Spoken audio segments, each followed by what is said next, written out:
ओ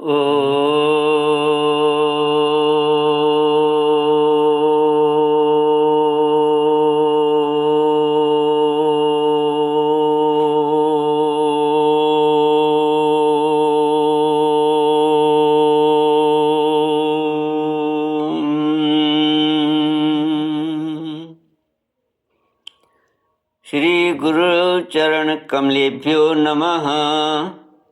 श्री गणेशाय नमः।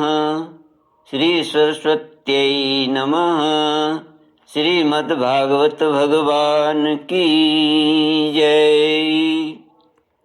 श्री कृष्ण गोविंद हरे मुरारे, हे नाथ नारायण वासुदेव।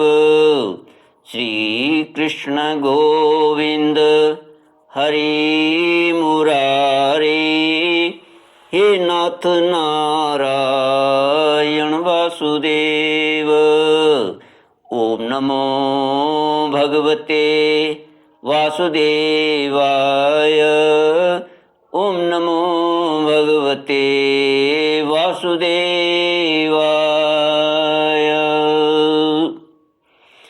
कृष्णाय वासुदेवाय हरये परमात्मने प्रणतक्लेशनाशाय गोविन्दाय नमो नमः। सच्चिदानन्दरूपाय विश्वोत्पत्त्यादिहेतुवे तापत्रयविनाशाय श्रीकृष्णाय वयं नमः। सच्चित आनंद स्वरूप परमात्मा जो सृष्टि के उत्पत्ति पालन और श्रृंगार करता है तथा जीवों के आध्यात्मिक आदि दैविक आदि भौतिक तापों को नष्ट करने वाले हैं, अर्थात जीवों के मानसिक शारीरिक और भौतिक दुखों को दूर करने वाले हैं, उन श्री कृष्ण भगवान को हम नमस्कार करते हैं। श्री कृष्ण गोविंद हरे मुरारे, हे नाथ नारायण वासुदेव। श्रीमद् भागवत एकादश स्कंद अथैकत्रिंशोऽध्यायः। श्रीशुक उवाच अथ तत्रागमद् ब्रह्मा भवान्या च समं भव महेन्द्र प्रमुखा देवाः मुनयः सप्रजेश्वरा पितरः सिद्धगन्धर्वा विद्याधर महोरगाः चारणा यक्ष रक्षांसि किन्नराप्सरसो द्विजाः।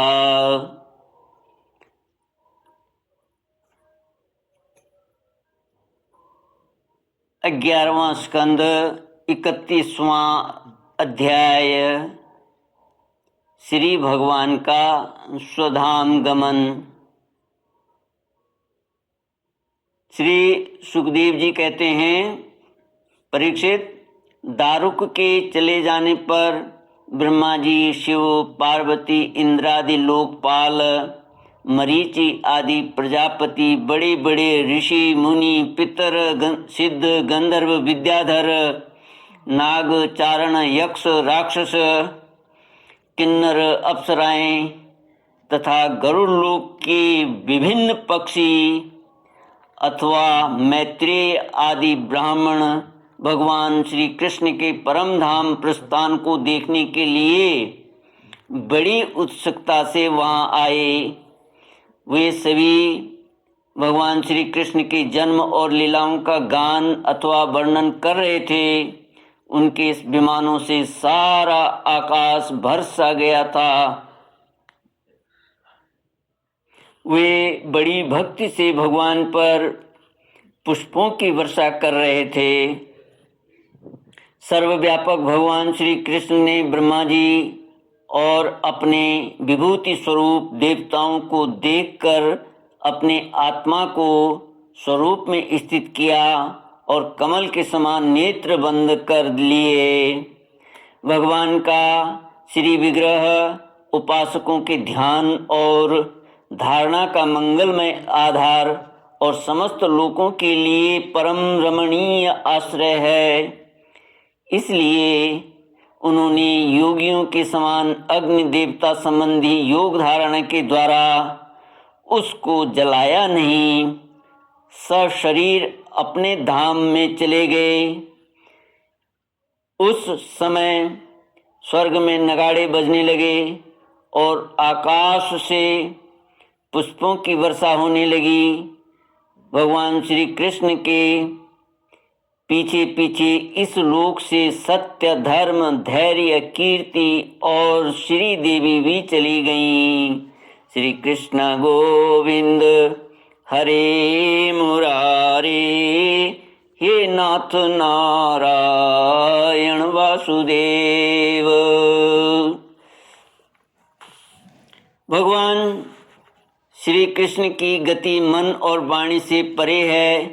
तभी तो जब भगवान अपने धाम में प्रवेश करने लगे तब ब्रह्मा आदि देवता भी उन्हें न देख सके। इस घटना से उन्हें बड़ा ही विस्मय हुआ। जैसे बिजली मेघमंडल को छोड़कर जब आकाश में प्रवेश करती है तब मनुष्य उनकी चाल नहीं देख पाते, वैसे ही बड़े बड़े देवता भी श्री कृष्ण की गति के संबंध में कुछ न जान सके। ब्रह्मा जी और भगवान शंकर आदि देवता भगवान की यह परम योगमयी गति देखकर बड़े विस्मय के साथ उसकी प्रशंसा करते अपने अपने लोक में चले गए। परीक्षित, जैसे नट अनेकों प्रकार के स्वांग बनाता है परंतु रहता है उन सबसे निर्लेप, वैसे ही भगवान का मनुष्यों के समान जन्म लेना, लीला करना और फिर उसे संवरण कर लेना उनकी माया का विलास मात्र है, अभिनय मात्र है। वे स्वयं ही इस जगत की सृष्टि करके इसमें प्रवेश करके विहार करते हैं और अंत में संहार लीला करके अपने अनंत महिमामय स्वरूप में ही स्थित हो जाते हैं। सांदीपनी गुरु का पुत्र यमपुरी चला गया था परंतु उसे वे मनुष्य शरीर के साथ लौटा लाए। तुम्हारी ही शरीर ब्रह्मास्त्र से जल चुका था परंतु उन्होंने तुम्हें जीवित कर दिया। वास्तव में उनकी शरणागत वत्सलता ऐसी ही है। और तो क्या कहूँ, उन्होंने कालों के महाकाल भगवान शंकर को भी युद्ध में जीत लिया और अत्यंत अपराधी अपने शरीर पर ही प्रहार करने वाले व्याध को भी सदेह स्वर्ग भेज दिया। प्रिय परीक्षित, ऐसी स्थिति में क्या वे अपने शरीर को सदा के लिए यहाँ नहीं रख सकते थे? अवश्य रख सकते थे। यद्यपि भगवान श्री कृष्ण संपूर्ण जगत की स्थिति, उत्पत्ति और संहार के निरपेक्ष कारण हैं और संपूर्ण शक्तियों के धारण करने वाले हैं, तथापि उन्होंने अपने शरीर को इस संसार में बचा रखने की इच्छा नहीं की। इससे उन्होंने यह दिखाया कि इस मनुष्य शरीर से मुझे क्या प्रयोजन है। आत्मनिष्ठ पुरुषों के लिए यही आदर्श है कि वे शरीर रखने की चेष्टा न करें। जो पुरुष प्रातःकाल उठकर भगवान श्री कृष्ण के परम धाम गमन की इस कथा का एकाग्रता और भक्ति के साथ कीर्तन करेगा उसे भगवान का वही सर्वश्रेष्ठ परम पद प्राप्त होगा। श्री कृष्ण गोविंद हरे मुरारे, हे नाथ नारायण वासुदेव। इधर दारुक भगवान श्री कृष्ण के विरह से व्याकुल होकर द्वारका आया और वसुदेव जी तथा उग्रसेन के चरणों पर गिर गिर कर उन्हें आंसुओं से भिगोने लगा।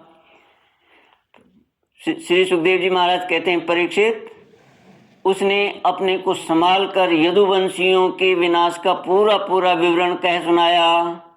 उसे सुनकर लोग बहुत ही दुखी हुए और मारे शोक के मूर्छित हो गए।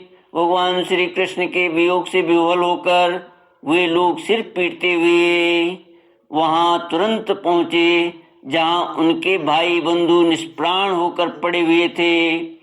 देवकी, रोहिणी और वसुदेव जी अपने प्यारे पुत्र श्री कृष्ण और बलराम को न देखकर शोक की पीड़ा से बेहोश हो गए।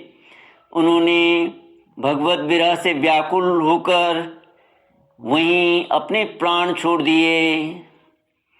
स्त्रियों ने अपने अपने पतियों के शव पहचान कर उन्हें हृदय से लगा लिया और उनके साथ चिता पर बैठकर भस्म हो गईं। बलराम जी की पत्नियां उनके शरीर को, वसुदेव जी की पत्नियां उनके शव को और भगवान की पुत्र वधुएं अपने पतियों की लाशों को लेकर अग्नि में प्रवेश कर गईं। भगवान श्री कृष्ण की रुक्मिणी आदि पटरानियां उनके ध्यान में मग्न होकर अग्नि में प्रविष्ट हो गईं। सुखदेव जी महाराज कहते हैं, परीक्षित, अर्जुन अपने प्रियतम और सखा भगवान श्री कृष्ण के विरह से पहले तो अत्यंत व्याकुल हो गए। फिर उन्होंने उन्हीं के गीतोक्त सद उपदेशों का स्मरण करके अपने मन को संभाला। यदुवंश के मृत व्यक्तियों में जिनको कोई पिंड देने वाला न था, उनका श्राद्ध अर्जुन से क्रमशः विधि पूर्वक करवाया। महाराज, भगवान के न रहने पर समुद्र ने एकमात्र भगवान श्री कृष्ण का निवास स्थान छोड़कर एक ही क्षण में सारी द्वारका डुबो दी। भगवान श्री कृष्ण वहाँ अब भी सदा सर्वदा निवास करते हैं। वह स्थान स्मरण मात्र से ही सारे पाप तापों का नाश करने वाला और सर्व मंगलों को भी मंगल बनाने वाला है। प्रिय परीक्षित, पिंडदान के अनंतर बची खुची स्त्रियों, बच्चों और बूढ़ों को लेकर अर्जुन इंद्रप्रस्थ आए। वहाँ सबको यथा योग्य बसाकर अनिरुद्ध के पुत्र वज्र का राज्याभिषेक कर दिया। राजन, तुम्हारे दादा युधिष्ठिर आदि पांडवों को अर्जुन से ही यह बात मालूम हुई कि यदुवंशियों का संहार हो गया है। तब उन्होंने अपने वंशधर तुम्हें राज्य पद पर अभिषिक्त करके हिमालय की यात्रा की। श्री सुखदेव जी महाराज कहते हैं कि परीक्षित, मैंने तुम्हें देवताओं के भी आराध्य देव भगवान श्री कृष्ण की जन्म लीला और कर्म लीला सुनाई। जो मनुष्य श्रद्धा के साथ इसका कीर्तन करता है वह समस्त पापों से मुक्त हो जाता है। परीक्षित, जो मनुष्य इस प्रकार भक्त भय हारी निखिल सौंदर्य माधुर्य निधि श्री कृष्णचंद्र के अवतार संबंधी रुचिर पराक्रम और इस श्रीमद् भागवत महापुराण में तथा दूसरे पुराणों में वर्णित परमानंदमयी बाल लीला, कैशोर लीला आदि का संकीर्तन करता है, वह परमहंस मुनीन्द्रियों के अंतिम प्राप्तव्य श्री कृष्ण के चरणों में पराभक्ति प्राप्त करता है। श्री कृष्ण गोविंद हरे मुरारे, हे नाथ नारायण वासुदेव। इति श्रीमद्भागवते महापुराणे वैयासिक्याम् अष्टादशसाहस्र्यां पारमहंस्यां संहितायाम् एकादशस्कन्धे 31 ओम इति एकादशस्कन्धः समाप्तः। ओम पूर्णमद पूर्णमिदं पूर्णात् पूर्णमुदच्यते पूर्णस्य पूर्णमादाय पूर्णमेवावशिष्यते। ओम शांति शांति शांति। हरि ओम तत्सत।